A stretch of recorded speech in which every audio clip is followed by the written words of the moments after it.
हर as के लोग hair colour को बहुत ज़्यादा करा रहे हैं, तो क्या हेयर कलर कराना सेफ है? आजकल जो सबसे ज़्यादा प्रॉब्लम्स जो यूथ फेस कर रहा है कि हेयर फॉल और डैंड्रफ की, तो आप इसको कैसे समझाओगे कि मतलब ये प्रॉब्लम्स क्यों होती है? बोटॉक्स ट्रीटमेंट क्या होता है? क्योंकि हमने बहुत सुना है इसके बारे में, तो ये बोटॉक्स ट्रीटमेंट होता क्या है? तो कौन से बालों पे रिबॉन्डिंग, स्मूथनिंग या केराटिन, जैसे आपने अभी समझाया कि रिबॉन्डिंग, स्मूथनिंग और स्ट्रेटनिंग बेसिकली एक ही चीज़ होती है। हाँ। इसके नाम बदल। अगर मान लीजिए मैंने बोला कि मुझे हेयर फॉल की प्रॉब्लम है या फिर मुझे कोई शैम्पू आप रिकमेंड करो। राधे राधे दोस्तों, तो आज जो हमारे बीच जो हमारे गेस्ट हैं राघव जी, उन्हें 15 इयर्स का एक्सपीरियंस है हेयर कलर में। लैक्मे, वीएलसीसी, लुक्स जैसे बड़े सैलून्स में इन्होंने काम किया हुआ है और 15 साल की करियर में इन्होंने बहुत से बालों को समझा है, जाना है।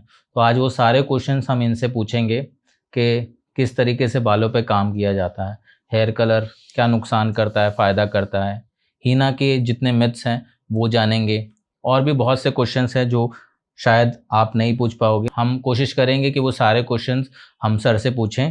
तो राघव जी, सबसे पहले तो थैंक यू हमारे शो में आने के लिए। Thank you so much Vinod ji, आपने मुझे यहाँ पे इनवाइट किया। तो सर, मुझे तो सबसे पहले ये जानना है कि 15 साल का आपका एक्सपीरियंस रहा है, जी। तो उन 15 सालों में आपने मुझे लगता है बहुत से हेयर कलर्स किए होंगे और बहुत से बालों को समझा भी होगा। तो आजकल जो सबसे ज़्यादा प्रॉब्लम्स जो यूथ फेस कर रहा है कि हेयर फॉल और डैंड्रफ की, तो आप इसको कैसे समझाओगे कि मतलब ये प्रॉब्लम्स क्यों होती हैं? देखिए, ये बहुत कॉमन प्रॉब्लम है और आपको पता ही है, सबके ही होता है, मेंस हो या वुमेन्स हो, सबके ये प्रॉब्लम होती है। एक तो बेसिकली जो हेयर ऑयलिंग होती है, लोगों ने कम कर दिया है, ओवरनाइट बिल्कुल नहीं करते हैं, क्योंकि ऑयलिंग का होना भी बहुत ज़रूरी है। उससे क्या रहता है कि आपके बालों में ड्राइनेस, रफनेस, ये थोड़ा-सा कंट्रोल रहती है। बट यूथ आजकल यूज़ ही नहीं करती है हेयर ऑयलिंग, ये आपको भी पता है, सबको पता है। बट राघव जी, जहाँ तक मेरी नॉलेज में है कि हमने बहुत से डॉक्टर से सुना है कि ऑयलिंग नहीं करनी चाहिए। अगर अगर ऑयलिंग करनी चाहिए तो किन बालों पे ऑयलिंग करनी चाहिए और किन बालों पे ऑयलिंग नहीं करनी चाहिए? देखिए, ऐसा तो कोई मिथ नहीं है कि किस बाल पे करनी चाहिए, किस पे नहीं करनी चाहिए। बेसिकली अगर आप देखोगे तो दिल्ली एनसीआर के अंदर मोस्टली लोग कम ऑयलिंग करते हैं। आप गाँव देहात चले जाओ कहीं पे भी, वो लोग ऑयलिंग करते हैं। मेंस हो या वुमेन्स हो, आप किसी से भी पूछ लो, हर घर में ऑयलिंग करते हैं। उनके बाल एक तो कम वाइट होते हैं, बाल झड़ते नहीं हैं, और सबसे बड़ी प्रॉब्लम है कि वहाँ कभी भी आपको किसी के भी बालों में थिननेस नहीं मिलेगी, थिक मिलेंगे हेयर आपको। उसका जो इफ़ेक्ट है वो ऑयल का इफ़ेक्ट रहता है बेसिकली। अब होता क्या है, यहाँ पे मोस्टली लोग ऑयलिंग नहीं करते हैं, तो रीज़न्स यही है। तो जैसे आपने बताया राघव जी कि ऑयलिंग करना ज़रूरी होता है, तो क्या ऐसा कुछ है कि अगर स्कैल्प ऑयली है तो इतने टाइम के लिए आपको ऑयल लगाना चाहिए, या फिर अगर ड्राई है तो ऑयल लगाना चाहिए, नहीं लगाना चाहिए? तो इस पे क्या व्यूज़ हैं आपके बेसिकली? देखिए, ये है ना, एक सबका है, किसी की ऑयली स्कैल्प होती है, किसी की ड्राई स्कैल्प होती है। बट आपसे मैं पूछता हूँ, आपको पता है कि आपकी स्कैल्प क्या है? ऑयली है, ड्राई है? आप बताइए। देखो, यूजुअली क्योंकि जब मैं वॉश करता हूँ तो थ्राइस अ वीक्स, यानी वीक में 3 बार वॉश करता हूँ। ठीक तो है। मुझे लगता है कि आई थिंक मेरी स्कैल्प ऑयली तो नहीं है, क्योंकि अगर मैं ज़्यादा वॉश करूँ तो हर दूसरे तीसरे दिन वॉश करूँ तो शायद मेरी स्कैल्प ऑयली है। मुझे तो अभी नॉर्मल अपनी लगती लगता है, है कि लगती है। स्कैल्प। एक्चुअली में होता क्या है, जैसे वुमेन्स में ये कंडीशन सबसे ज़्यादा होती है, क्योंकि उनकी लेंथ भी होती है बालों में और हेयर भी होते हैं उनके पास। हमारे तो बहुत शॉर्ट से हेयर होते हैं, तो हमें इतना आइडिया नहीं होता है जितना वुमेन्स को होता है, क्योंकि वो आफ्टर 2 डेज़ के बाद में बहुत मोस्टली लोग वॉश मोस्टली करते लोग, हैं। हाँ। 1 वीक के बाद में मोस्ट लोग 3 टाइम्स कर लेते हैं, 2 टाइम्स कर लेते हैं, सबका अपना-अपना होता है। लेकिन उसमें ऑयल दिख जाता है स्कैल्प पे। तो 2 रीज़न होते हैं, एक तो होता है प्रॉपर ऑयली स्कैल्प होना, एक होता है अच्छे से क्लीन ना करना। अगर आप थोड़ा-सा बेटर तरीके से उसको यूज़ करोगे, शैम्पू वगैरह जो भी आप अप्लाई करते हो, अच्छे से अगर बालों की क्लीनिंग रहेगी, तो एक तो ऑयल बहुत कम आएगा स्कैल्प से।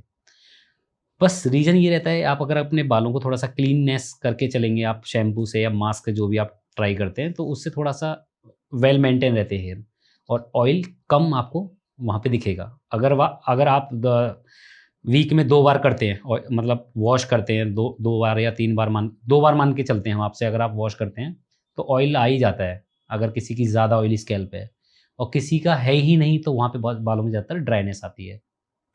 ठीक है राघव जी, एक तो ये पॉइंट हमारा क्लियर हुआ। एक और चीज़ मुझे पूछनी थी कि आजकल बहुत ज़्यादा यूथ या फिर मुझे लग रहा है हर हर एज के लोग हेयर कलर को बहुत ज़्यादा करा रहे हैं, तो क्या हेयर कलर कराना सेफ है? यार इस चीज़ में मैं आपको क्या बताऊँ, हेयर कलर सेफ़ भी है और सेफ़ नहीं भी है, दोनों क्वेश्चन हैं वैसे तो। अब मैं अपने ऊपर ही ले लेता हूँ। बेसिकली देखो, मेरे जो बाल हैं, नेचुरल हेयर है। अगर मैं अपने बालों में रूट्स में कलर करता हूँ, ये मैं आपको ऑनेस्टली बता रहा हूँ, आप इस पे एक्सपेरिमेंट भी कर सकते हैं। ऐसा नहीं है कि मतलब कोई लॉजिक वाली बात नहीं है। आप कहीं से मार्केट से कोई भी कलर ले लो, हर तरीके के बहुत सारे ब्रांड हैं कलर के। आपको मैं क्या ही बताऊँ, 10 से 20, क्या पता कितनी सारी कंपनियाँ हैं, मैं भी खुद नहीं बता सकता, बहुत सारी नई-नई कंपनियाँ हैं। किसी का भी एक कोई कलर ले लो आप और अपने स्कैल्प पे यूज़ करो आप उसको। तो उसमें ऑक्सीडेंट होती है पेरोक्साइड अमोनिया, जो कलर भी उसी से ही बनता है, डिपॉज़िट भी उसी से ही होता है। खाली कलर यूज़ करोगे, कलर तो आ जाएगा, लेकिन वो डिपॉज़िट नहीं हो पाता है। तो उसके कारण ना बालों में बहुत प्रॉब्लम क्रिएट होती है, जैसे हेयर फॉल होना, बालों में ड्राइनेस आना, बालों के पिगमेंट कमज़ोर होना। ये मोस्ट लोगों को पता नहीं होगा कि पिगमेंट क्या चीज़ होती है। जैसे मुझे इस पे भी पूछना था कि क्या पिगमेंट्स होते हैं, और बेसिकली जैसे बालों में, जैसे हमने थोड़ा बहुत पढ़ा है और आपकी हुँ, जब हम प्रोफाइल स्क्रॉल कर रहे थे तो आपने कहीं न कहीं उसमें वीडियोज़ डाली हैं कि बालों में 3 लेयर्स होती हैं। तो राघव जी, क्या आप हमें बताएँगे वो कौन-सी 3 लेयर होती है और कौन से लेयर पे जाके कलर डिपॉज़िट होता है? 3 लेयर होती हैं, बेसिकली 3 लेयर होती हैं, मेडुला, कोर्टेक्स और आपका क्यूटिकल्स। तो हम ज़्यादातर क्या काम करते हैं, कोर्टेक्स पे वर्क करते हैं। अब ये अगर हम लेयर को कोटेक्स आई थिंक बालों की सेकंड लेयर हाँ, होती है। हाँ, सेकंड लेयर होती है, सेकंड लेयर के ऊपर हम काम करते हैं। लेकिन मोस्टली जो आजकल चल रहा है, जो एकदम देख रहे हो ना, कलर का बहुत ज़्यादा एक वो हाँ, चल बहुत रहा है, ज़्यादा ट्रेंड में है, कलर ट्रेंड में हर है। कोई कलर करा तो रहा है। आपने देखा होगा, सबसे पहले क्यूटिकल्स लेयर आती है। वो जो लेयर होती है ना, वो ऑनेस्टली मैं आपको बता रहा हूँ, क्योंकि आप देखोगे ना, ट्राई भी कर लेना। अब 2 ही लेयर बची हैं सिर्फ़। जो वर्ज़न हेयर होते हैं, उनमें हम जब शैम्पू करते हैं तो क्यूटिकल्स लेयर ओपन होती है, उसके बाद में हम प्रोडक्ट कंज़्यूम करते हैं। लेकिन मोस्टली लोग ब्लॉन्ड हो चुके हैं हेयर, लोगों के जो हेयर है मोस्टली लोगों के ब्लॉन्ड हो चुके हैं। तो तो ब्लॉन्ड इसका हेयर में सॉरी मैं यहाँ पे रोकना चाहूँगा, ब्लॉन्ड अगर हेयर हो गए तो उसका रीज़न क्या है ब्लॉन्ड होने का? क्यूटिकल्स जब हम वॉश आउट करते हैं ना, और कोई भी हम ब्लीच पाउडर या कोई भी ब्लॉन्डर वगैरह यूज़ करते हैं, सैलून मोस्टली सैलून में होता है वो। जैसे आप प्री लाइटनिंग कराते हैं या हाइलाइटनिंग कराते हैं, तो उसमें हम वो लोग यूज़ करते हैं प्री लाइट। तो उससे क्या होता है, हमारी जो ऊपर की लेयर होती है वो रिमूव आउट हो जाती है।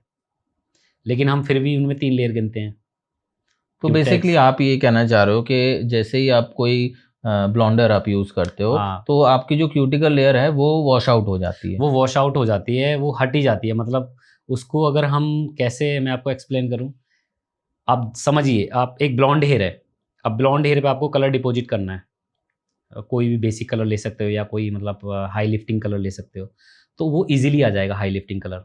जैसे मान के चलो आपका ब्लॉन्ड हेयर है, तो ब्लॉन्ड ही कलर देना, तो ईज़िली दे दो, आ जाएगा। अब किसी का वर्ज़न हेयर है, अब वर्ज़न हेयर पे वो डायरेक्ट कलर नहीं आ पाएगा, उसको ब्लीच करना पड़ेगा। तो ब्लीच करने से या ब्लॉन्डर करने से बालों की जो एक थिकनेस है वो कम हो जाती है और बाल काफ़ी कमज़ोर हो जाता है, जिसके कारण बालों में ब्रेकेज पैदा होती है, रफनेस पैदा होती है और वो मोस्टली बाल डैमेज ही हो जाता है। उसे आप रिपेयर नहीं कर सकते हो। आप चाहे कितना भी महँगा या कॉस्टली प्रोडक्ट यूज़ कर लो, ये मैं आपको लिख के दे सकता हूँ कि आप उसे रिपेयर नहीं कर सकते, क्योंकि जो आपसे रूट से जो ग्रो करेगा, वो आपका वर्ज़न और नेचुरल हेयर होगा। तो वो आप रिपेयर नहीं कर सकते, उसपे आप एक्सपेरिमेंट कर सकते हैं, लाइक जैसे कोई भी कलर कर लिया, अल्टा-पल्टी, लाइक जैसे कि व्हाइट पेपर पे कोई भी कलर कर लो, आप ड्राइंग बना लो, इस तरीके से। बट वो रिपेयर नहीं हो सकता।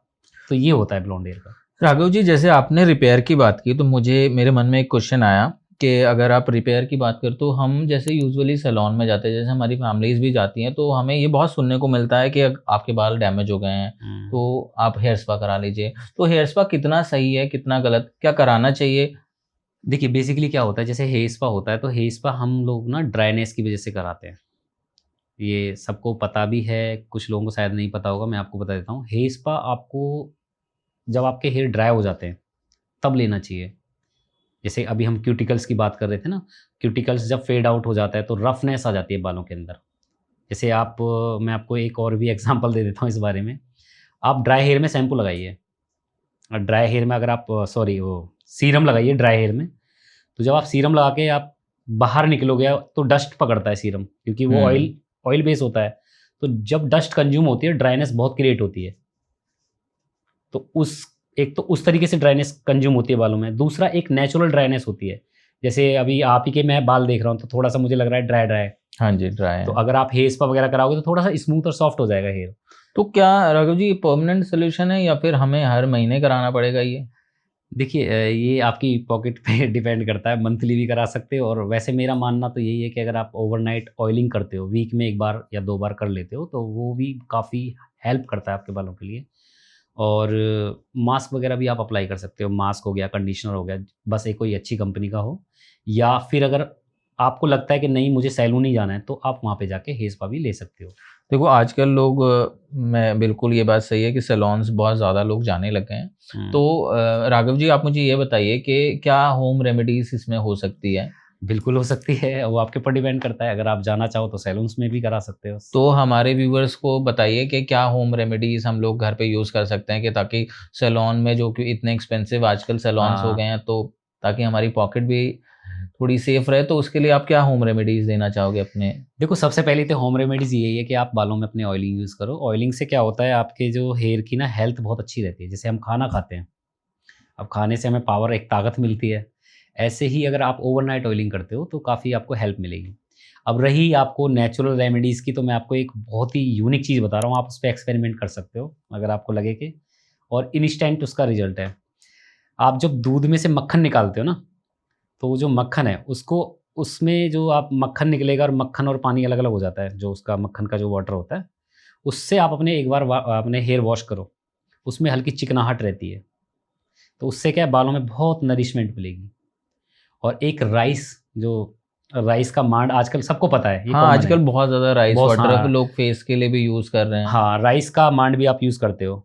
बट ये ना वो ये बहुत थोड़ा-सा डिफ़िकल्ट है, आपको बताऊँ, अगर आप घर में करते हो तो काफ़ी डिफ़िकल्ट होता है इस चीज़ से, क्योंकि सबको शॉर्टकट में चाहिए तो शॉर्टकट में फिर जाओगे तो तो फिर देखो, वही मास्क अगर पे अरेंज करना शॉर्टकट पड़ेगा। चाहिए तो आप ऑब्वियसली हेयर स्पा करा हेयर सकते स्पा हो, करा सकते हो, और अगर सैलून्स वगैरह आपको जा चाहिए सकते कि हो। आप नेचुरल तरीके से अपने बाल हेल्दी रखो, तो राइस वाटर आप यूज़ कर सकते हो। नेचुरल में और एक्चुअली में ऑयलिंग, जैसे सर ने बताया कि हाँ, ऑयलिंग बहुत ज़रूरी है, बट आप ओवरनाइट छोड़ो, आप हाँ, ये कह और रहे हेयर हो। ऑयलिंग को अगर आप ओवरनाइट यूज़ करते हैं तो मेरे को लगता है कि काफ़ी उसका मतलब, मुझे ही नहीं, वो आपको खुद फ़ील होने लगेगा। 3 मंथ का टाइम टेकिंग होता है अगर आप इसमें ऑयलिंग अगर ओवरनाइट यूज़ करते हो तो। 1 वीक में 1 बार ही भी होता है, कोई दिक्कत नहीं है। सर, जैसे मैंने आपसे पूछा कि हेयर कलर जैसे आजकल लोग बहुत करा ही रहे हैं और हर कोई हेयर कलर कराता है, तो इसको प्रोटेक्ट करने का क्या तरीका है सर? क्योंकि मान लीजिए हेयर कलर आपने कराया, बट वो फेड होने लग जाता है, वो उतना डल हो जाता है, तो उसका, उसके पीछे रीज़न क्या है? कौन-सा शैम्पू यूज़ करना चाहिए? और कितने टाइम तक वो कलर स्टे करता है? तो मैं ये जानना चाहूँगा। देखिए बेसिकली क्या होता है ना विनोद जी, जो बालों के जो कलर होते हैं ना, 2 तरीके के कलर होते हैं। एक होता है डायरेक्ट कलर और एक होता है प्री लाइट वाला कलर, जिसे आप देख रहे हो आजकल ब्लॉन्ड हेयर जो है। तो ब्लॉन्ड हेयर करा के जब हम कलर कराते हैं ना, तो वो उसकी जो अवधि होती है ना, वो 3 मंथ तक स्टे करता है बालों में।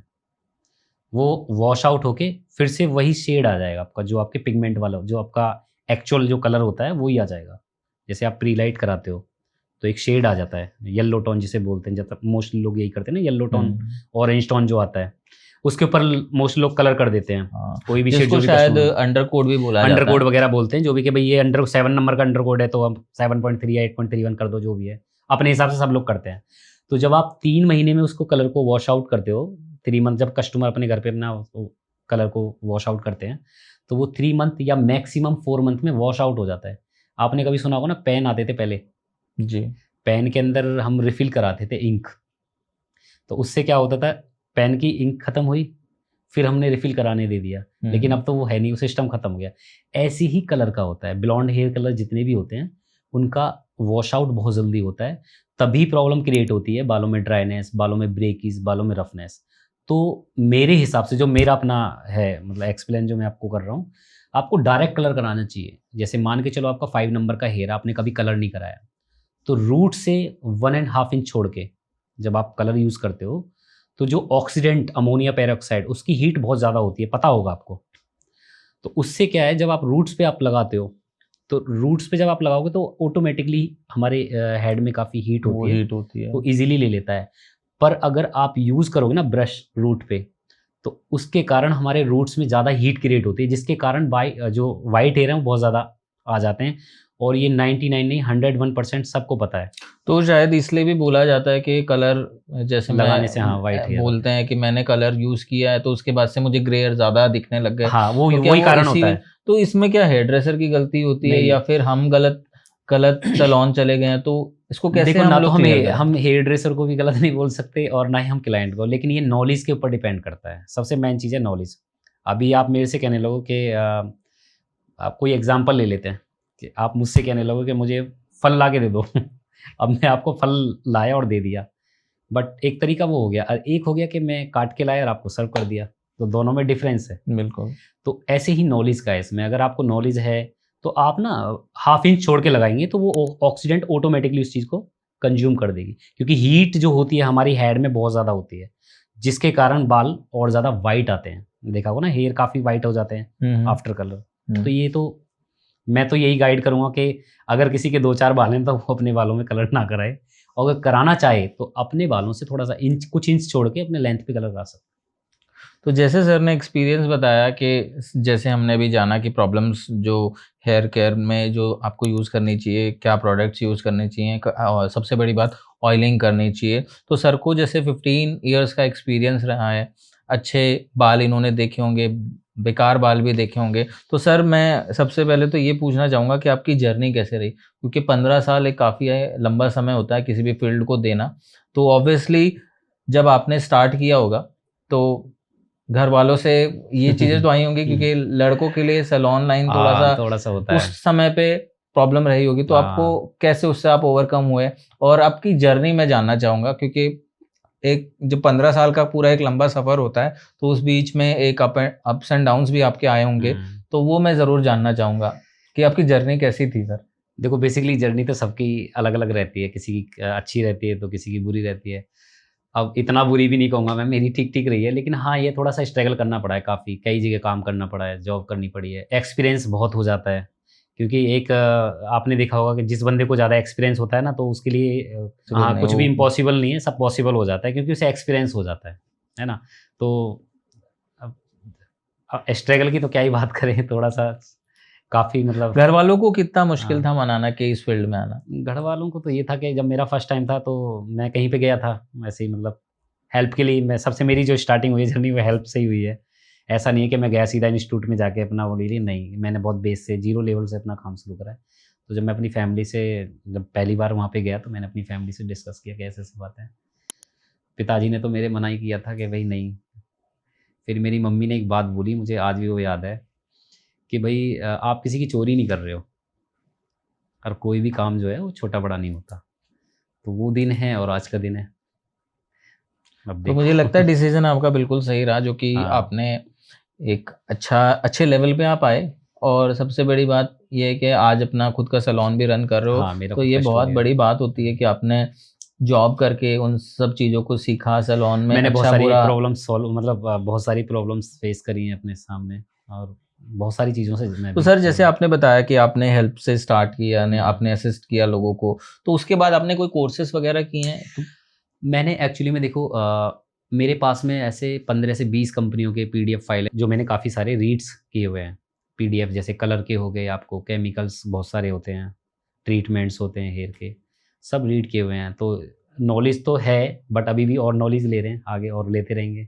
अभी क्योंकि इतनी एज तो है नहीं मेरी क्योंकि ये तो कभी ख़त्म ही नहीं होता। नॉलेज तो आप जितना ले लो उतना ही कम है। तो राघव जी, जैसे आपने बताया ट्रीटमेंट के बारे में, हुँ। तो बेसिकली बुटॉक्स ट्रीटमेंट क्या होता है? क्योंकि हमने बहुत सुना है इसके बारे में, तो ये बुटॉक्स ट्रीटमेंट होता क्या है?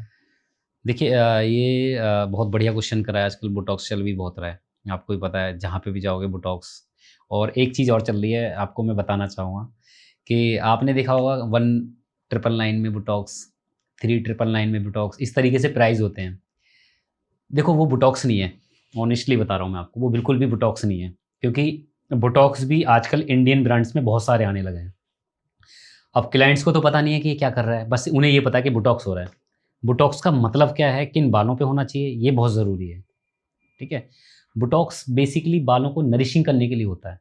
जैसे आपके बाल ड्राई हैं, वही जो आपने पहला क्वेश्चन किया था, हुँ। हेयर स्पा कराना चाहिए सॉफ्ट। हेयर स्पा में नरिशमेंट रहती है, बोटॉक्स थोड़ा-सा लॉन्ग टाइम के लिए, लाइक जैसे कि 2 या 3 मंथ तक बोटॉक्स की स्टेबिलिटी रहती है जब आप यूज़ करते हो बालों में। तो बोटॉक्स से क्या होता है, बोटॉक्स 2 तरीके के हेयर पे होता है। एक तो वो हेयर जिनके वर्जन हेयर हैं, जिन्होंने कभी कुछ कराया ना हो। उनके बालों में प्रॉब्लम क्रिएट क्या हो रही है कि ड्राइनेस ज़्यादा है, उलझ रहे हैं बाल, बहुत से लोग केयर अच्छे से नहीं कर पाते, तो एक तो उनके लिए बोटॉक्स ज़रूरी है। उनके लिए बोटॉक्स इसलिए ज़रूरी है कि बोटॉक्स एक ऐसा प्रोडक्ट है कि स्ट्रेटनिंग, रिबॉन्डिंग आपने सुना होगा शायद, स्मूथनिंग, ये सब चीज़ें होती हैं। इनसे हाँ, मैं काफ़ी इस पे भी आऊँगा, ये भी मेरा हाँ, एक क्वेश्चन था हाँ, हाँ, इससे भी कि काफ़ी मतलब बेटर है बोटॉक्स। तो बोटॉक्स से क्या है, डेंस जो है आपका डैमेज नहीं होता। जो आपकी कोर्टेक्स लेयर, अभी हम बहुत सारी हमने बात करी थी पीछे, जो हमारी कोर्टेक्स लेयर होती है उस पे इफेक्ट नहीं होता है। वो सिर्फ क्यूटिकल्स को ही क्यूटिकल्स के ऊपर मतलब जैसे कोटेक्स ले रहा है। कोर्टेक्स लेयर को रिपेयर करता है, साथ के साथ क्यूटिकल्स लेयर को भी। नेचुरल हेयर पे अगर आप करते हो तो, और वो ईजी रहता है उस हेयर पे, उसकी जो मतलब लॉन्ग स्टेबिलिटी है वो ज़्यादा रहती है। वर्जन हेयर पे काफ़ी लंबे टाइम तक चलता है, जैसे कि 3 से 4 महीने। अब आ जाओ आप सीधा ब्लॉन्ड हेयर पे। अब जैसे मान के चलो आपने आपने ब्लीच कराई है बालों में, या कोई भी हाईलाइट कराई है, कुछ भी कराई है। मोस्ट लोगों का यही रहता है कि भैया मेरे बालों में बोटॉक्स कर दो, और मेरे बाल बहुत ज़्यादा रफ हैं।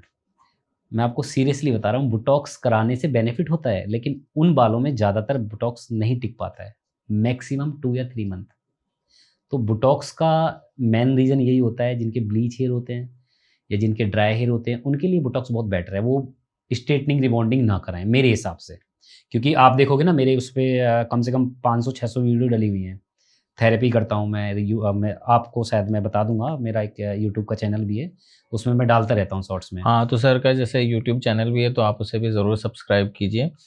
और सर जैसे कि आपने बोटॉक्स के बारे में बहुत बढ़िया बताया, तो जितना मैं समझ पाया हूँ, तो बेसिकली हमारे हेयर में 3 लेयर होती है, जैसे आपने बताया। कोटेक्स, पहली मेडुला, क्यूटिकल होती है, फिर कोटेक्स होती है, मेडुला होती है। तो जो कलर डिपॉज़िट बेसिकली किया जाता है, वो आपके मेडुला पे किया नहीं, जाता नहीं, है। कोटेक्स पे किया जाता है। कोटेक्स लेयर सॉरी, कोटेक्स पे किया कोटेक्स पे किया जाता है। जाता है। मेडुला थर्ड लेयर होती है। थर्ड लेयर तो तो सेकंड लास्ट लेयर लेयर। पे आप कलर करते हो, रिबॉन्डिंग, स्मूथनिंग, या फिर सारी कोई भी प्रोडक्ट अगर सारा आप वर्क अप्लाई कर रहे हो, सारा वर्क हमारा कोटेक्स पे ही होता है। कोटेक्स पे हाँ, सारा ये वर्क थोड़ा होता कन्फ्यूजन है। वाला है। अगर आप इसको रीड करोगे तो एक पूरा चार्ट बना रहता है, हर हेयर कलर जितने भी तो पीडीएफ जिनको आते हैं। नॉलेज होगी, जो हेयरड्रेसर भाई होंगे हमारे, तो उनको पता होगा कि हमारे बालों में 3 लेयर होती है। तो कोटेक्स लेयर पे हम लोग काम सबसे करते ज़्यादा हम हैं। उसी पे काम करते हैं। कोटेक्स लेयर पे काम मेडुला से किया तो हेयर जाता है। ग्रो होता है, तो मतलब बुटॉक्स का सर आप ऐसा कह रहे हो कि बुटॉक्स बेसिकली अगर कोई करा रहा है, तो वो अगर वर्जिन हेयर पे कराए तो उसकी वर्जन हेयर लास्ट पे उसकी लाइबिलिटी बहुत ज़्यादा है। लायबिलिटी बहुत बढ़ जाएगी, हाँ, मतलब ड्यूरेशंस बढ़ जाएंगे ड्यूरेशंस बेसिकली। बढ़ जाएंगी अगर उसकी। कलर हेयर पे करा रहे हैं तो 3 थोड़ा to रिमूव 4 आउट हो मंथ। जाता है, क्योंकि मैंने आपको बोला था ना कि जब आप कोई ब्लीच वाला कलर यूज़ करते हो, या ब्लॉन्ड हेयर का कैसा भी हो, आप कहीं भी जाओगे ना, आपको थोड़ा सा, एक तो एक पंगा एक और भी है ना, सैलून्स में थोड़ा अलग अलग तरीके से गाइड करते हैं, ये थोड़ा सा गलत है। कस्टमर को साफ साफ बोलोगे तो बहुत ईजी रहेगा, और कस्टमर आप ही के पास आएगा, मेरा मानना ये है, बाकी तो मुझे लोगों का पता नहीं। क्योंकि जब हम ब्लीच करते हैं ना, बालों से एक लेयर रिमूव हो जाती है प्रॉपर तरीके से, एक नहीं 7 लेयर रिमूव होते हैं जब हम कोई भी एक वो लेते हैं, लेवल लेते हैं। तो तो उस 7 लेयर जो मैं समझ में आया बेसिकली, तो ये आपके अंडर कोड होते अंडर हैं। कोड वगैरह, हाँ, ये सारे रिमूव होते हैं ना, तो उस पे कोई चीज़ इतनी जल्दी से ना टिकती नहीं है। रीजंस क्या होते हैं कि आप केराटिन करा लो, बोटॉक्स करा लो, बहुत हल्की लेयर होती है। अच्छा सर, फोम का बहुत काम करेगी आपने जल्दी जैसे से। अभी बोला, तो मेरे माइंड में एक 2 क्वेश्चन है जो कि मुझे पूछने थे, और मुझे लगता है कि हर कोई इसका आंसर भी चाहता होगा। सबसे पहला क्वेश्चन जो मुझे सर पूछना है आपसे, कि रिबॉन्डिंग, स्मूथनिंग अच्छा, या ये फिर क्या है? स्ट्रेटनिंग, ये होती क्या है बेसिकली, इनमें डिफरेंस क्या है सर? यार मैं ये बहुत अच्छा सवाल है आपका, लेकिन बहुत कन्फ्यूजन वाला भी सवाल है, क्योंकि सबको पता है रिबॉन्डिंग, स्मूथनिंग ये सब एक ही चीज़ है। मैं आज आपको ये आपके अच्छा, ब्रॉडकास्ट ये के सब माध्यम एक ही से चीज़ होती हैं। सारी एक ही चीज़ हैं। अब जो एजुकेटेड लोग होंगे ना, वो समझ जाएँगे मैं कहाँ बोल रहा हूँ। वेला एक कंपनी है, सबको पता है। जी। इंटरनेशनल कंपनी है और बहुत अच्छी कंपनी है वेला। शॉर्शकॉफ भी आपने सुना होगा। ये सारे ब्रांड बाहर के हैं, वेला, शॉर्शकॉफ, लॉरियल, और एक मैट्रिक्स भी है, वो भी लॉरियल वालों का ही है। इन चारों में क्रीम आती है। जी।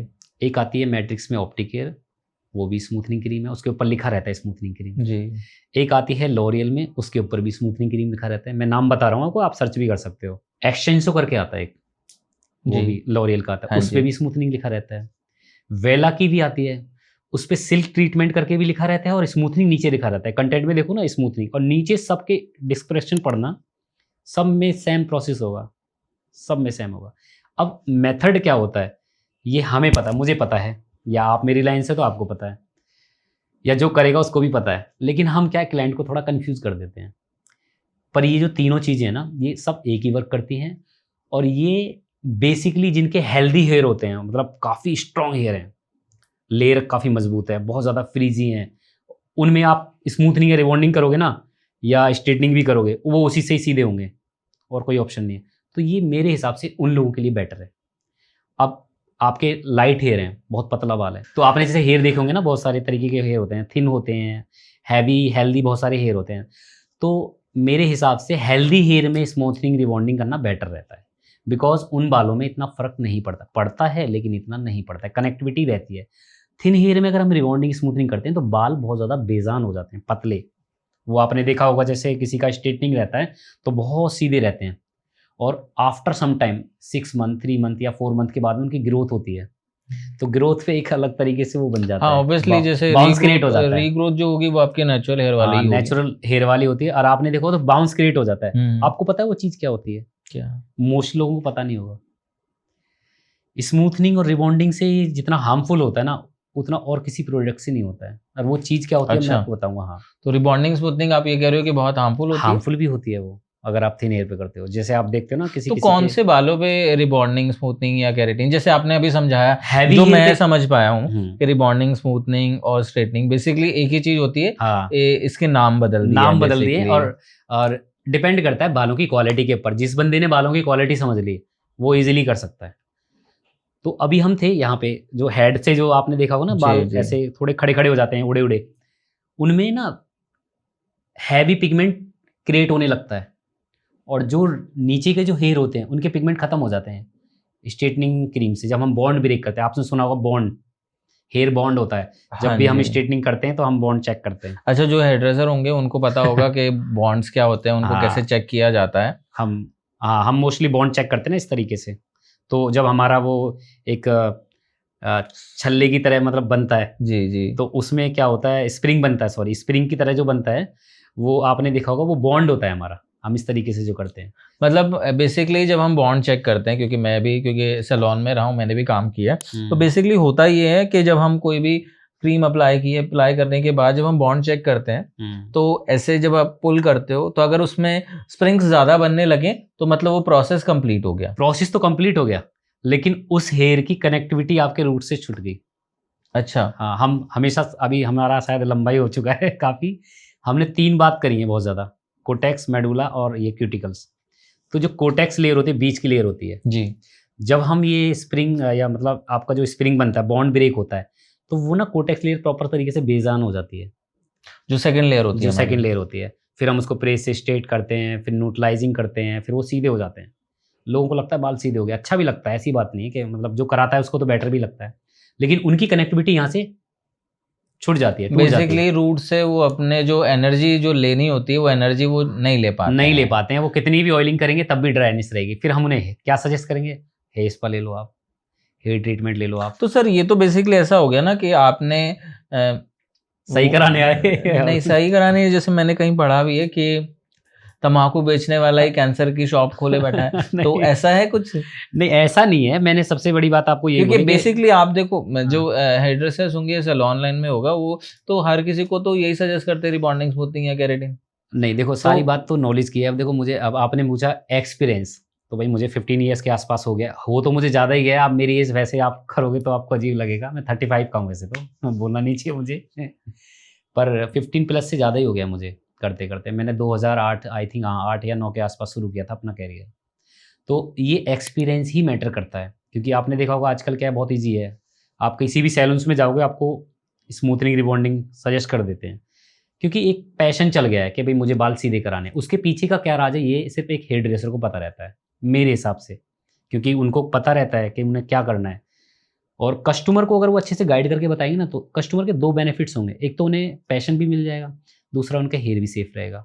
तो मेरा मानना ये है कि आप यार, आप किसी को भी अगर कुछ भी एक्सप्लेन करते हो तो सही से एक्सप्लेन करो, और बॉन्ड पे कम काम करो, क्योंकि बॉन्ड पे जब आप ज़्यादा काम कर देते हो तो वो बेजान हो जाते हैं, उनमें ऑयलिंग का भी इफेक्ट नहीं रहता है। सर जैसे अभी आपने बात की सेफ्टी की, तो सेफ्टी में ना मुझे एक चीज़ जो बहुत सुनने को मिली थी स्टार्टिंग में जब मैं जॉब करता था, तो मैंने एक चीज़ जो मुझे जो बहुत सुनने को मिलती थी, और शायद हमने कहीं पढ़ा भी था, कि केराटिन से कैंसर होता है। ये तो तो ये कितनी बात सही है? अभी अब 15 साल तो मुझे हो गए तो आई थिंक मैं भी कैंसर लेके घूम रहा होता। तो मतलब ये झूठ है ये वाली बात कि नहीं कैंसर नहीं, ये होता है? थोड़ा सा क्या है ना यार, मैं मेरे को नहीं बोलना चाहिए, या अनएजुकेटेड वाली बातें होती हैं। 98% हेयर ड्रेसर जो सैलून्स में, हम मेरे से भी अच्छे अच्छे हैं, ऐसा नहीं है कि मैं यहाँ पे बैठा हूँ तो मेरे को काफ़ी नॉलेज है, एक से एक बंदे को नॉलेज है यार, सब लोग कर रहे हैं। तो सबसे पहले तो मुझे लग रहा है कि एक आर्टिस्ट को होना चाहिए, सबसे पहले एक आर्टिस्ट को होना चाहिए, क्योंकि वो वर्क करता बेसिकली है। जैसे हमने प्रोसेस भी देखा है इसका कि जब हम लोग कैरेटिन ट्रीटमेंट करते हैं तो जब हम प्रेसिंग करते हैं तो उसमें बहुत ज़्यादा धुआं होता है, तो वो बेसिकली वो धुआं होता क्या है? वो फ्यूल्स होते हैं, आपने देखा होगा उनमें, आप कैरेटिन के पीछे पढ़ोगे ना, उसमें एक्वा वाटर, अमोनिया, पेरोक्स, इस तरीके से लिखी रहती हैं, और हर कंपनी ना अलग अलग तरीके से अपनी कैरेटिन बनाती जी। है। ठीक है, आपने देखा होगा बाजार में कई तरीके की कैरेटिन आ रही है। देखो कैरेटिन बहुत तरीके की आ रही है, नाम तो नहीं लूंगा मैं, बट काफ़ी सारी कैरेटिन आ रही हैं। तो कैरेटीन्स की भी ना कैटेगरी होती है। अगर आप एक अच्छी कंपनी की कैरेटिन यूज़ करोगे तो एक तो फ्यूंस नहीं लगेंगी आंखों में। मेरे स्पेक्स चढ़े हुए हैं, 12-13 साल से मेरे आंखों में चश्मे लगे हुए हैं, तो सिर्फ कहीं फ्यूंस ये के कारण। कैरेटिन की वजह से तो नहीं नहीं, नहीं है? कैरेटिन की वजह से नहीं, ये जैसे हम कलर करते हैं ना, तो कलर के भी जो आप देखोगे ना फ्यूंस आते हैं कलर के, जो मतलब ऑक्सीजन जो आती है वो आंखों में लगती है, उससे आई साइड या बहुत सारी चीज़ें होती हैं। तो इसी तरीके से कैरेटीन अगर आप सस्ती लेते हो तो सस्ती कैरेटीन में फ्यूम्स बहुत खतरनाक होते हैं, वो कस्टमर को भी हार्मफुल करते हैं। ऐसे हार्मफुल नहीं करेंगे, थोड़ा सा गले में लगेगा, नोज़ में लगेगा, हमारे तो बहुत ज़्यादा आंखों में भी लगता है, गले में भी लगता है। अच्छी कंपनी की अगर आप यूज़ करोगे तो इतना मुझे नहीं लगता कि इतनी सारी चीज़ें होंगी। तो और बेसिकली प्रोडक्ट हाँ, मैटर प्रोडक्ट करता मैटर है करता है यार, आपका कि प्रोडक्ट की क्वालिटी बेटर अगर है। आप अच्छे प्रोडक्ट यूज़ कर रहे हाँ, हो हाँ, तो आपको प्रॉब्लम हाँ। नहीं होगी। और ये कैंसर वाली बात बिल्कुल मिथ है, नहीं, नहीं, ये तो मिथ कैंसर ऐसे है नहीं यार, ये होता होता है। हूँ 98% हेयर ड्रेसर है, सबको कैंसर हो जाएगा। सैलून्स वाले सैलून्स बंद कर देंगे अगर कैंसर, अब कौन हाँ, करेगा काम? ये बिल्कुल जायज़ बात है कि अगर मान लो उससे कोई भी प्रोडक्ट हो केराटिन तो से अगर कैंसर होने लगा तो भैया कोई काम ही नहीं करने जाएगा सैलून्स में तो। चलो, बात सर आपने बहुत बढ़िया हमें समझाया और बहुत से डाउट्स भी हमारे अभी क्लियर हुए। लेकिन एक डाउट मेरा अभी भी है जो मैं पर्सनली पूछना भी चाहूँगा और शायद हमारे व्यूअर्स भी ये ज़रूर जानना चाहेंगे कि हीना को लेके ना बहुत ज़्यादा मिथ है। तो मैं सबसे पहले तो एक चीज़ आपसे पूछूंगा कि मैंने जावेद हबीब जी को हीना बेचते हुए देखा है, मैंने शहनाज मैम को हीना बेचते हुए देखा है, तो हीना तब सेफ थी अब सेफ नहीं है, ऐसा कैसे? देखिए इसमें ना विनोद जी पता है क्या है, मुझे भी काफ़ी टाइम हो गया काम करते-करते। दरअसल जो हिना वाले हैं ना, हम लोग उनसे बचना चाहते हैं। अच्छा। रीज़न एक ये भी है। आप किसी भी सैलून्स में जाओगे ना, तो आप अगर जैसे आपके बाल हिना वाले हेयर हैं और आप जाके बैठ जाओ बस, मैं आपको ये एक्सपीरियंस के साथ कह सकता हूँ, ठीक है? सबसे पहले हेयर आर्टिस्ट आएगा आपके पास में, वो आपसे पूछेगा, "आप हिना यूज़ करते हो? हिना यूज़ मत करो आप, हिना तो बहुत गलत है।" ये भी एक मिथ है। तो मैं वही पूछना चाह रहा हूँ कि हीना को हम क्यों नहीं प्रमोट कर रहे? क्या वो हर्बल नहीं रही या फिर उसमें भी केमिकल आ गया? अगर केमिकल आ गया है तो केमिकल तो आप ऑब्वियसली केमिकल ही कर रहे हो, हाँ, तो देखो फिर आप हीना को प्रमोट क्यों नहीं कर रहे हो? देखिए बेसिकली क्या है ना, अगर हम अपने हिना हेयर को लेके सैलून्स में जाते हैं, तो 99% सैलून्स में यही कहा जाता है कि आप हिना यूज़ कर रहे हो, बालों में ड्राइनेस बहुत ज़्यादा है। हिना जितनी बेनिफिट बालों के लिए ना, उतना कलर नहीं है। ये मैं सच बोल रहा हूँ आपको, आप चाहे एक्सपीरियंस कर लेना इस चीज़ का। क्योंकि हिना की ना कोटिंग बहुत हैवी होती है। किसी के बहुत ज़्यादा हल्के हेयर हैं, उन पे हिना अप्लाई कर दो आप, 2 या 3 महीने हाँ, तक। जैसे हाँ, हमने ऑब्वियसली शहनाज हाँ। मैम को, क्योंकि मैं पर्सनली उनसे मिला भी हूँ शहनाज मैम से, तो मैंने देखा है कि उनकी बहुत ज़्यादा ना बाउंसी हेयर है, बहुत बाउंसी हेयर है, ज़्यादा। क्योंकि हिना हिना में ना काफ़ी कोटिंग हैवी होती है। उसी कोटिंग के चक्कर में तो सैलून्स में ज़्यादातर मना करते हैं कि आप हिना यूज़ क्यों करते हो? क्योंकि उसको रिमूव करते-करते कलर करना पड़ता है, ये सब चीज़ें। तो मेरे हिसाब से मैं तो यही कहूँगा कि भई आप किसी भी कस्टमर को हिना के लिए मत बोलो कि आप हिना मत यूज़ करो। किसी-किसी को क्या इचिंग भी होती है। मोस्ट लोग क्या करते हैं, कलर भी यूज़ कर लेते हैं, हिना भी कर देते हैं, अच्छा, उनके मैंने इन्फेक्शन होने के चांसेस इचिंग है। की जैसे आपने बात की, मुझे हीना में तो ऐसा कभी नहीं लगा, हुँ। लेकिन हेयर कलर करते वक़्त रूट्स पे इचिंग होती है हाँ, कभी, ऑक्सीडेंट ऑक्सीडेंट मेन चीज़ होती है ऑक्सीडेंट, उससे ही एलर्जी होती है तो सबसे ये ज़्यादा। हार्म करती है क्लाइंट को? यार आप मैं एक चीज़ और बता रहा हूँ, बहुत ही इम्पोर्टेंट चीज़ है विनोद जी। बहुत सारी कंपनियाँ हैं, लॉरियल, इनोवा, मैट्रिक्स और जी आपका इंटरनेशनल कंपनियाँ भी हैं, जो रस्क वगैरह भी, एक रस्क भी बहुत अच्छी कंपनी है। एक रीका है, रीका के भी मैं कलर यूज़ करता हूँ, उनके भी बहुत अच्छे हैं, मतलब काफ़ी अच्छी कंपनी है उनकी भी। सब कंपनियों के पीछे ना एक रैपर होता है पीछे, उस पे एक सिंपल मेथड लिखा रहता है कि सबसे पहले टेस्ट करो कलर। और ये टेस्ट कोई नहीं करता, बहुत ही रेयर। अच्छा हाँ, मैंने भी ये चीज़ें देखी हैं, क्योंकि जब मैं सैलून में, मैं भी क्योंकि मैंने जॉब की है, तो मैंने भी ये चीज़ें देखी थी कि हम लोग टेस्ट तो नहीं करते थे। तो टेस्ट का आप सर प्रोसेस बताओगे बेसिकली, जो हमारे जो अभी नए हेयर ड्रेसर्स हैं, ताकि वो भी सीख पाएँ कि बेसिकली टेस्ट करते कैसे हैं? देखिए टेस्ट क्या करना है आपको, हल्का सा ये जैसे हमारा मेरा ये स्किन है, ठीक है, हमें स्कैल्प पे भी नहीं जाना, आप स्कैल्प पे मत जाओ। जी। आप एक कस्टमर, आप मान के चलो आप मेरे पास आए, तो सबसे पहले मैं क्या करूँगा, हल्का सा कलर लूँगा और ऑक्सीडेंट लूँगा आपकी स्किन पे। ऑक्सीडेंट बेसिकली आप ये 20 वाले डेवलपर वगैरह जो होते हैं, डेवलपर जिसको डेवलपर हो बोलते गया, हाँ, हैं। 20 30 20 जो भी होता है जी। ये, हाँ, ये डेवलपर्स होते हैं, इनको ऑक्सीडेंट ही बोलते हैं। तो ये आप देखेंगे, जैसे आप मेरे पास आए तो मैं ना आपके यहाँ पे इसको इस्तेमाल करूँगा, थोड़ा सा कलर लूँगा और वो हुँ, हुँ। आपसे फिर पूछूँगा मैं 2-4 मिनट लगा के, ईचिंग हो रही है, एलर्जी हो रही है? आपको इंस्टेंट पता पड़ जाएगा। यहाँ से ज़्यादा यहाँ इफ़ेक्ट होगा आपके, क्योंकि ये बहुत ज़्यादा सेंसिटिव एरिया है। हुँ, हुँ। जब आपको लगे ना मेरे को हल्का-सा एलर्जी है, ईचिंग हो रही है, तो वो डिपेंड आपके ऊपर करता है। कोई भी सैलून्स में आप जाओगे ना, वो ये नहीं कहेगा नहीं आपको ईचिंग हो, वो आपको फ़ील करके बताना पड़ेगा कि भई मुझे ईचिंग हो रही है, मैं मेरे आप ये यूज़ मत करिए। उस ईचिंग के कारण ही ना व्हाइट हेयर बहुत ज़्यादा ग्रो करते हैं। बहुत बढ़िया। तो मैं जितने भी मेरे व्यूअर्स हैं उनको मैं ये चीज़ें ज़रूर बोलूँगा, अगर आप हेयर कलर कराने जा रहे हो तो एक बार ज़रूर टेस्ट ज़रूर हाँ, कराओ, टेस्टिंग ताकि बहुत ज़रूरी है। आपके बालों को नुकसान ना हो। क्योंकि हमारा पॉडकास्ट करने का सबसे बड़ा रीज़न ये है कि हम आपके लिए जो बेटर हो वो हम लोग ला सकें। यही हमारा मोटिव है और इसी मोटिव पे हम काम कर रहे हैं। तो हिना का सर से हमने जान लिया, तो हमने काफ़ी चीज़ें सर से सीखी, जो कि हमें लगता है कि बहुत कुछ आपको भी बहुत कुछ सीखने को मिला होगा। तो राघव जी, सबसे पहले तो थैंक यू सो मच कि थैंक आपने यू। हमें इतना कुछ चीज़ें बताई और इतनी इन्फॉर्मेशन आज हमें मिली, और ऑब्वियसली हमारे व्यूअर्स को भी मिली होगी। तो बहुत बढ़िया था। और एक और चीज़ मैं सर पूछना यही चाहूँगा कि आपने सारी चीज़ें बहुत क्लियर की हैं। तो एट लास्ट मैं ये आपसे ज़रूर जानना चाहूँगा कि हेयर कलर जैसे आजकल हर कोई कर रहा है, आपने उसके यूज़ेस बता दिए कैसे करना चाहिए, उसको हाँ, कैसे प्रोटेक्ट करना चाहिए। कोई आप शैम्पू रिकमेंड करना चाहोगे? शैम्पू देखो जैसे मान लो वो हेयर कलर है, तो हेयर कलर के लिए कौन से शैम्पू होते हैं? और शैम्पू से भी पहले मैं एक और चीज़ जानना चाहूँगा, जो मेरे मन में भी ये चीज़ें चलती हैं, जो नॉर्मल्स जिनके हम एड्स देते हैं, गार्नियर हो गए, ट्रेसेमे हो गए, ये तो सैलून में हमें दिखते नहीं हैं। और जो आप लोग यूज़ करते हो लॉरियल, मैट्रिक्स, और ये जो दिखते हैं, सब ज़्यादा दिखते ये हैं। प्रोफ़ेशनल और कंज़्यूमर में ये फ़र्क क्या है बेसिकली? मुझे आप इसके बारे में समझाइए। विनोद जी, ये इतना बेहतरीन क्वेश्चन किया है ना आपने, मज़ा आ गया, इसे सुन के ही मेरे को बहुत अच्छा लग रहा है। थैंक यू जी, थैंक यू। रीज़न क्या है देखिए, आप कितने भी सैलून्स में चले जाइए, बहुत हाई प्रोफाइल सैलून्स भी हैं, ठीक है? अब वहाँ पे देखेंगे तो उनके अलग-अलग ब्रांड होते हैं, काफ़ी कॉस्टली भी शैम्पू होते हैं। अब मुझे आप एक चीज़ बताइए, हमारी पॉपुलेशन बहुत है इंडिया की, इसमें से मान के चलो 30% लोग सैलून जाते हैं, ठीक है? 30% में से 20% तो मान लीजिए आप वो कर सकते हैं उसको मैनेज, जी। कॉस्टली वाले शैम्पू को। हाँ जी।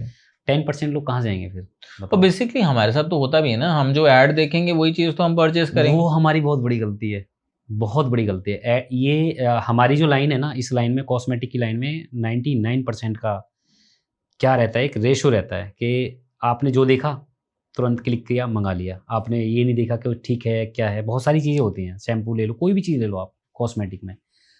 तो मैं सिर्फ़ आपको एक चीज़ बताना चाहूँगा कि जो 10% के लोग हैं ना, वो क्या क्या करते हैं वो? कौन-सा शैम्पू यूज़ करते हैं? क्या वो 3000 वाला शैम्पू यूज़ करते हैं? नहीं। क्या वो हुँ। 4000 वाला शैम्पू यूज़ करते हैं? नहीं। देखिए, एक लोकल मार्केट में भी शैम्पू मिलता है, ठीक है? और एक मिलता है आपको प्रोफ़ेशनल जगह, जैसे आपने अभी सैलून बताया, वहाँ पे भी मिलता है।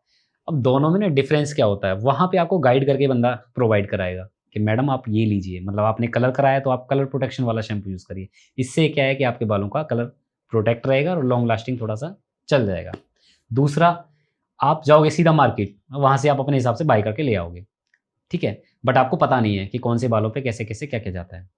पर मेरा मानना ये है कि अगर आप, सिंपल सा आंसर दे रहा हूँ मैं आपको इसका इसका आप जैसे कहीं पे भी जाते हैं, आप कोई भी शैम्पू परचेज़ करते हैं, आप उसका पहले छोटा-सा पैकेट ले लीजिए, कोई भी, मतलब आप 100 ml का ले लो, कुछ भी ले लो। बेसिक जो पाउच हाँ, आते हैं। पाउच वगैरह ले लो, आप उसको खुद से यूज़ करो। अगर आपको नॉलेज भी नहीं है तो आपको आइडिया हो जाएगा कि कौन-सा शैम्पू बेटर है और कौन-सा नहीं है। हमसे ज़्यादा एक्सपीरियंस किसको होता है? जो बाल अपने वॉश करता है। भाई देखो, वुमेन्स में क्या होता है ना, उनको ज़्यादा नॉलेज होती है कि भई मतलब आपने 2 या 3 बार हेयर वॉश किया, तो उन्हें आइडिया हो जाता है मेरे बाल झड़ रहे हैं। अच्छा यार, मेरे तो बाल काफ़ी कंट्रोल हो गए, मैंने ये वाला शैम्पू यूज़ किया। अब फिर वो अगर हमारे पास आ जाएंगे तो हम उन्हें अपने हिसाब से क्रिएट करेंगे, तो वो थोड़ा गलत हो जाता है। पहले उनसे पूछो, मैम आप शैम्पू कौन सा यूज़ कर रहे हो? तो हमसे ज़्यादा नॉलेज विनोद जी कस्टमर को होती है। तो मेरे हिसाब से आप नॉर्मल मार्केट से भी बाय कर सकते हो और एक ब्रांड से भी ले सकते हो, बट डिपेंड आपके ऊपर करता है। तो राघव जी, जितना मैं समझ पाया हूँ इस चीज़ को, कि बेटर ये है ना कि आप सेल्समैन से ना खरीद के किसी प्रोफेशनल बंदे से हाँ, देखो खरीदें। देखो ऐसा नहीं है, किसी की दुकानदारी को मैं भी गलत नहीं बोलूँगा। नहीं, खरीद मार्केट सेल्समैन कर सकते इन द सेंस मतलब ये नहीं है कि अगर मान लो कोई सेल्स भी कर रहा है, ऑब्वियसली उसको नॉलेज होगी। तो अगर कोई भी प्रोडक्ट, अगर आपके बालों को देख के, मान लीजिए मैं हूँ, मुझे हेयर फॉल की प्रॉब्लम है, तो अगर मैं किसी भी नॉर्मल शॉप पे जाता हूँ, तो मैं उनसे ये पूछूँ कि मुझे कोई शैम्पू दे दे। तो अगर वो कोई भी शैम्पू मेरे मांगने से अगर कोई शैम्पू दे रहा, तो वो सेल्समैन मेरे लिए वो सेल्समैन हुआ। हाँ, ठीक है। अगर मान लीजिए मैंने बोला कि मुझे हेयर फॉल की प्रॉब्लम है, या फिर मुझे कोई शैम्पू आप रिकमेंड करो, अच्छा, एक तो मैं आपकी बात रोक रहा हूँ, जी हेयर जी फॉल। बिल्कुल। ये बहुत बड़ा मुद्दा है हेयर फॉल का, हमने शुरू में भी करा था। किसी भी शैम्पू से हेयर फॉल नहीं कंट्रोल होता है। अच्छा, हाँ, ये मैं आपको ऑनेस्टली बता रहा हूँ, आप चाहे इसका टेस्ट कर सकते हैं, बहुत बड़ी-बड़ी कंपनियाँ हैं। तो जितने भी हेयर फॉल के जो शैम्पू से शैम्पूज कभी आते हेयर फॉल, हैं। हाँ, शैम्पू से कभी हेयर फॉल नहीं रुकता है। अब मैं आपका इसका रीज़न बताता हूँ। शैम्पू ना आपके बालों को काफ़ी वो कर देता है, मतलब एक-एक हेयर को ना बेसिकली वो आपको रूट्स क्लीन करने का क्लीन कर काम देता है ना? हाँ बहुत जी। क्लीन कर देता है और आपका स्मूथ कर देता है शैम्पू, या कोई भी शैम्पू यूज़ करते हो, काफ़ी सॉफ्ट कर देता है। पर वो हेयर फॉल कंट्रोल नहीं कर सकता। हेयर फॉल कहाँ से होता है? मेडुला, जो हम अभी बात करते हैं जो ना, हमारी मेडुला, थर्ड लेयर थर्ड है। लेयर होती है। वो ड्राइनेस के कारण हमारा हेयर फॉल काफ़ी तो हो जाता है, बढ़ उस जाता है। मेडुला में ड्राइनेस आ जाती है ड्राइनेस क्या? आ जाती है, फॉलिकल्स जो होते हैं हमारे, वो निकलने लगते हैं ड्राइनेस के कारण। तो हम्म। शैम्पू से ना कभी हेयर फॉल कंट्रोल नहीं होता। शैम्पू से सिर्फ़ आपके बाल मैनेज होते हैं। आपके जो हेयर हैं मैनेजेबल रहेंगे। अभी मान के चलो मैं कोई शैम्पू करके आया था, ड्राइनेस थी बालों में, तो उनसे मैंने मास्क नहीं लगाया क्योंकि मुझे नीड ही नहीं पड़ी, शैम्पू इतना अच्छा था।